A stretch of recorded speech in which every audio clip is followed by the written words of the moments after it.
Hi. I'm here with 1, 2, 3, 4. At least.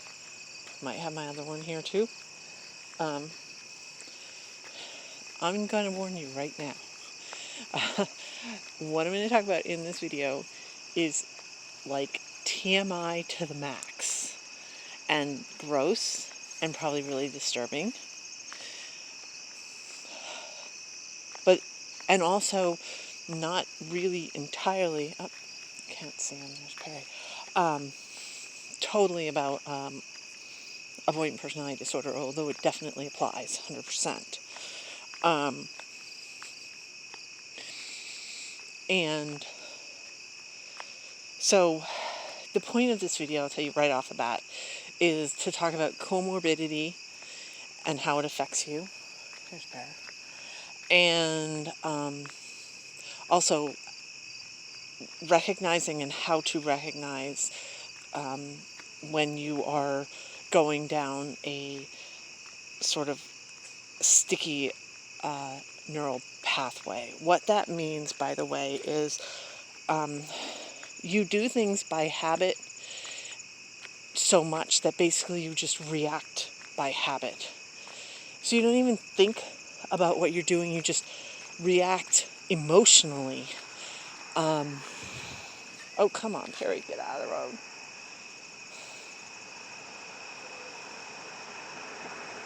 Wait for this car to go by. Probably a cop. It's always a cop. Anyway,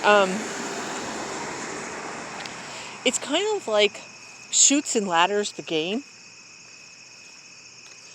You know, this is a kid's game. You know, if you remember it, you go, roll the dice, and you go space, space, space, like 3 spaces or something, but sometimes you hit a chute or a ladder, and you suddenly, skip over 20 spaces. That's what it's like when you're dealing with a sticky neural pathway. And you're boom, end up in a place that, you're just suddenly there, and it's based on your past behavior and past reaction, and you just do it. And the problem with that is that if you're not aware of it, you'll sort of, this is going to be a weird description, but you'll think it's real. You think you're actually having this reaction when you're not actually having the reaction. What you're just doing is repeating your past behavior.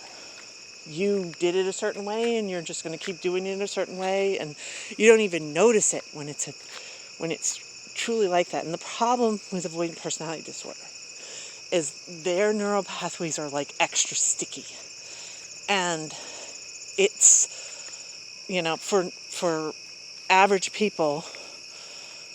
I hate that description. I'm sorry for that description, but for other people, you can rewrite it.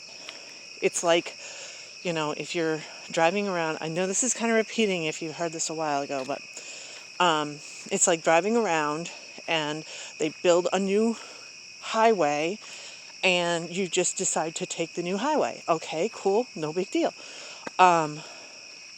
But, and sometimes they tear out the old road because it's just not as effective, it's not good, nobody wants to drive on it anymore. Cool. That doesn't happen with the people with avoidant personality disorder. You can't get rid of the old way. You might have both. It might cause stress on you, kind of like a computer when you program something and you haven't given it accurate, precise directions, and it tries to do 2 things at once. That's what happens with somebody with avoidant personality disorder. They do these old things. Can you see them? Here's Poppy and there's Perry. And then you've got the new thing that you actually want to do, and they sort of layer on top of each other, and it's, you just can't get rid of the old stuff. Oh, and there's Pix. You definitely can't see her because she's all black. Anyway, so this is what I'm talking about, and this is what I'm dealing with. Okay, it's time to start talking about the fabulous, gross stuff. And my comorbidities and stuff like that. And also maladaptive coping techniques. When I grew up, I had some pretty whopper maladaptive coping techniques. I couldn't handle feeling like I was judged all the time and had these constant thoughts of that person is judging me and that person is thinking about me and blah, blah, blah. That is avoidant personality disorder. It's absolutely debilitating. That's why it's so horrible. And what I discovered as a kid before I went into therapy was that physical pain would sort of stop that thought process. And so I became a cutter, and then I developed a kind of an eating disorder that was not about my weight at all. It was entirely about how much can I hurt my body. Oh no, God, please don't kill my cat. Oh, he didn't kill my cat. If I had gotten that on tape, my cat being squished. No wonder I'm stressed. Harry, go home. If you're going to lay in the street, go home. Anyway. So again, yes. So I had bulimic type symptoms. Again, not trying to lose weight. That was I never thought that was possible. It was about how much I can hurt my body, because that would linger. So I would only have to do it once, and it would hurt for hours and hours and hours. And I would have a reminder of it, so I could do it once, and it could last some time. Especially, if I was vomiting, forcing myself to vomit, I would get broken blood vessels in my face. So every time I would look at myself, I would have the reminder, and so it could work for days. I was trying to be efficient. I know that sounds weird, but that's truth. And I fight with that on and off. And I fought with that for quite a while. The last time I made myself vomit, this is a problem physically. It affects your body. Here comes some even grosser stuff. I punched a hole into my esophagus, and the stomach acid leaked into my cavity, my chest cavity, and I gave myself pleurisy. That's pretty goddamn bad. That's bad. So I'm very aware that this is not something I need to do. And this is the point of therapy. The point of therapy is to learn, why do you do this stuff? So I figured it out. That's why I do this stuff. That's why I can reel it off. This is why I do this. I do it in order to hurt myself, because that's a really good distraction from the thoughts that are driving me crazy. It is a absolutely crystal clear case of a maladaptive coping technique. And I'm really aware of it, and I don't want to do that type of stuff anymore. I would rather do an adaptive coping technique. So, now here's today. And I'm sorry, but I'm not over the gross stuff yet. I just got back from a trip. I went to Disney World, which was empty. It was exactly the type of adaptive coping technique that I do, which is to go to a place and basically cause a positive stress to such an extent, and then going, that, again, it kills all these thoughts. And it's the same type of thing. I'm using the same technique of, let me remember this trip, and it will bring me right back. The same way that, if I say cut, and then I had the little wounds that were healing, it might be days that I would look at it and I would remember, and just shoot me right back to not thinking about the judgments, because I would remember that sharp pain that stopped them. I'm not telling people to do that. And I don't think that sort of reaction works with most people. I really think I'm weird. Like I said, I'm eating disorder, bulimic, not to lose weight. That's crazy. Very original type, unique thing going on there. So don't try to do it yourself. It probably won't work. These are coping techniques I came up with as a child. Okay, Perry doesn't want to walk. I'm going back. Anyway, so here's what happened. I went on my vacation. It was great. I came back and immediately overloaded myself with work, because you go on a vacation, you got to pay for it. So I basically, even though I had this great time, it wasn't as effective as what I had wanted. I was right back into it and feeling stressed and overwhelmed and not wanting to work and all this other stuff. And so I was like, okay, well, oh, lightning. All right. Yeah, we definitely have to go back.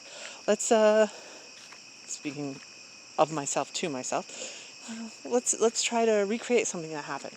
Well, one of the things I did on my vacation was I was on an adult vacation by myself without my kid. I was trying very hard not to get caught up in sadness and missing my son and thinking it was wrong to be there because I wasn't with my kid. So I was having a very adult vacation. I mean, it was radically different because right now, the crowds are like at 20% or something. So it's way different than any time I've ever gone before. But I used to go as therapy with my son because he's autistic, and being in such a radically different environment allowed him to be more open to trying new therapeutic techniques. So we went 4 or 5 times. So I've been there before, and this time I was trying to do things different. So even though I don't drink, drinking is an adult thing. I don't not ever drink. I just don't drink very much. So I would get a cocktail. I think I got one a day, about something like that. I know I actively tried to get a second one day, and I just couldn't. I just couldn't do it. I was too much a lightweight. Pathetic. But anyway, I came home and I'm like, well, that was really nice, There's definitely a vacation type thing I don't normally do. Why don't I try to make one of the drinks that I had down there and try to recreate it? Yeah. I have other, you see lightning? I have other physical issues. More TMI. First of all, I had my gallbladder out last year. And secondly, I have IBS, which is caused by stress. Well, taking poison into my body is definitely stressing my physical symptom. And yes, okay, I know, not a little bit of alcohol is no big deal. And I had no problem when I was on vacation, and I thought about it afterward, and I realized that, I was having this with meals that were definitely not the type of thing. I mean, when you just eat, fruits and vegetables all day and then have a cocktail on top of it, that's going to affect you way different from if you've been eating, super carby and protein, meals, massive meals in a resort area, which is what I've been doing, and eating it along with it, because I was literally having this cocktail and eating grapes. No. I mean, yes, that's what I would prefer to eat, but that's not going to physically affect your body the same way.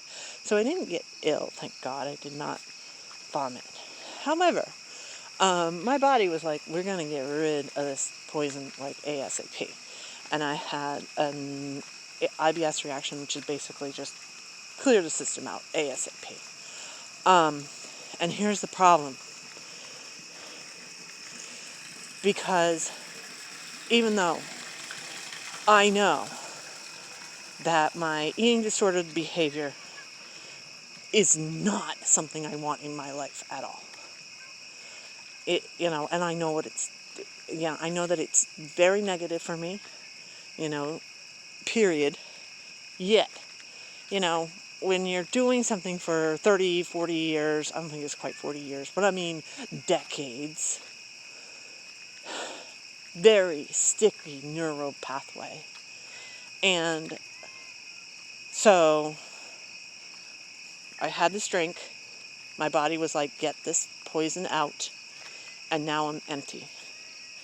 And I really like that feeling of empty, because that was a sense of control. That was like, I did it. I did what I needed to do. I have done this thing to distract myself, and that feeling, the rest of the feeling is all very painful, but that feeling, which should be painful, like you can physically feel that your body is empty. And I hope that you don't ever have that experience. People who have had eating disorders, unfortunately, probably know exactly what I'm talking about. It just feels different. It feels right. It feels good. And I just went immediately back to, that's the good thing. That's what I want. And immediately my brain starts going, how do I keep this physical sensation, this physical feeling in my body? This is a good thing. How do I do this? Oh, well, you don't eat, and you make yourself throw up, and take kinds of laxatives to keep everything cleaned out and empty. It was just automatic, poof, right in my head to keep that going. It was, as far as trying to distract myself from whatever stress I've got going on, it was a good try to recreate something from the vacation. What I really should have done was look at the pictures that I took or something like that. Would probably be a better way of trying to recreate those feelings. Although I'm kind of stressed about it. I'll tell you right now, I'm kind of stressed about the pictures because I feel obligated to put them up on Instagram, and I will. It's a little bit of work, and I'm like, oh my goodness, because I think the 3 days that I came back, I worked over 30 hours in 3 days. And I don't have a hard job, but it's still and mentally taxing after the very physical vacation I had, walking around, because that's what I do. So the combination sort of hit me really hard, and today is my day off, and I'm like, I want it to be a day off, and I don't want to have hanging over my head, there are these pictures, I can't look at them because I'm not doing what I'm supposed to do, which is put them on Instagram. So I couldn't do that, so, it was a good impulse to try to recreate the lack of stress that I felt on vacation. Did not expect my body to react the way it did. Bodies react. Okay? I've learned my lesson. Do not attempt to make super strong Disney cocktails at home. Here comes a car. It's not a cop. Amazing. Please go away, car.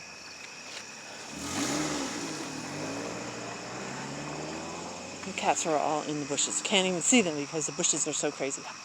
Okay, so now I have to, first of all, it's fantastic that I could recognize so quickly that this is what's going on. It's like, oh, this is the type of thought patterns that I had when I was 16 years old. This is the type of thought patterns that I had when I was 26 years old. This is the thought patterns I've had, less and less frequently, but even just a couple of years ago. Okay, this is not a current thought pattern. This is not something I'm interested in doing at all. That's the first thing you do.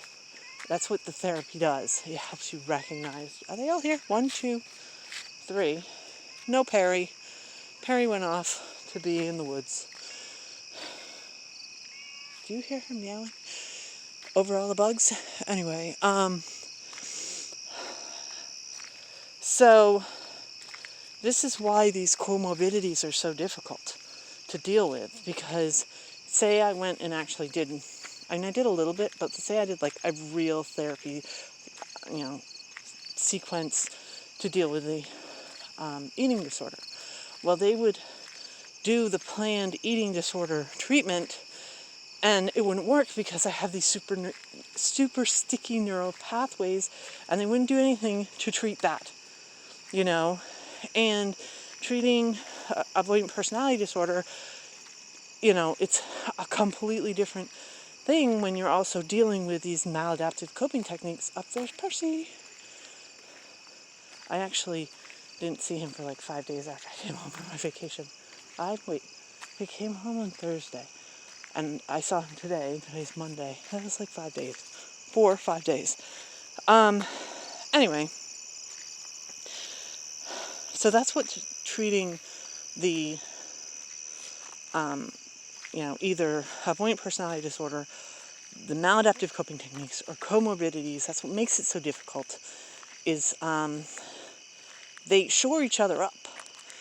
They work together for somebody to protect themselves, and that's why you have to go down to the core. That's why I'm like, yeah, I have treatment-resistant depression, I have this, I have that. Who cares? In reality, the bottom of it is avoidant personality disorder. And if I don't take that into account, I can treat all these other things. Whether it works or not doesn't matter, because it's just going to bounce right back because I have these extra sticky neural pathways. I think that car turned. So I can't just pay attention to one type of therapy or another type of therapy. I have to remember, that's why this is coming up. It's not real. It's the avoidant personality disorder. That's why I say avoidant personality disorder is not real. And then it's like this layer that's on top of the real me and affects what I do. And it is totally subconscious. I don't think these things, but they appear in my thoughts. and then I have to deal with it. So I'm sorry this was so disgusting. And I don't know if it was really helpful. I think that I'm just trying to give you an example. This is how it works in my life. This is what I'm aware of. This is what I know, so that I can then basically counteract it and say no. Okay, I recognize that this is what's going on. I recognize that I am having basically like a flashback of my eating disorder thoughts and impulses. But it's not what I'm interested in doing. It's not real at all. And I can just let it go. And by the way, in case you're wondering, yes, I did eat.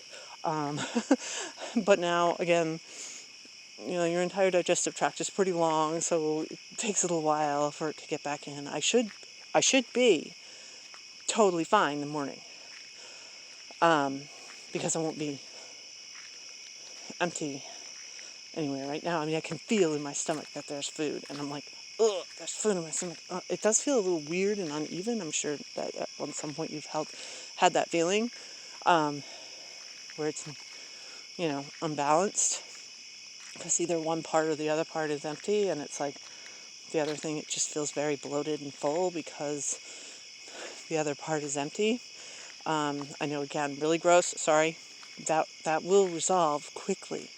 But right now, because I'm feeling this physical feeling in my body, it's causing me to remember how I used to think and act when that was happening in the past. And so I have to really fight and say, okay, well, that might be my instinct. So counterintuitively, I have to do the opposite of what I'm, these thoughts that are popping in my head are, which is eat something. And I did that. So anyway, I think I said everything I wanted to say, other than, again, I'm really sorry this is gross. And I don't know if I'm going to put it up because it's way personal, way disgusting. But it's also a really good example of how that works, of how neural pathways, the sticky neural pathways, and how comorbidity interacts when you have avoidant personality disorder. Because again,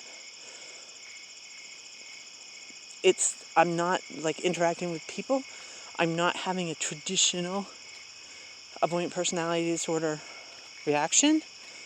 But what I'm doing is, I have triggered all of the self-protection that and maladaptive coping techniques that are entirely based in avoidant personality disorder.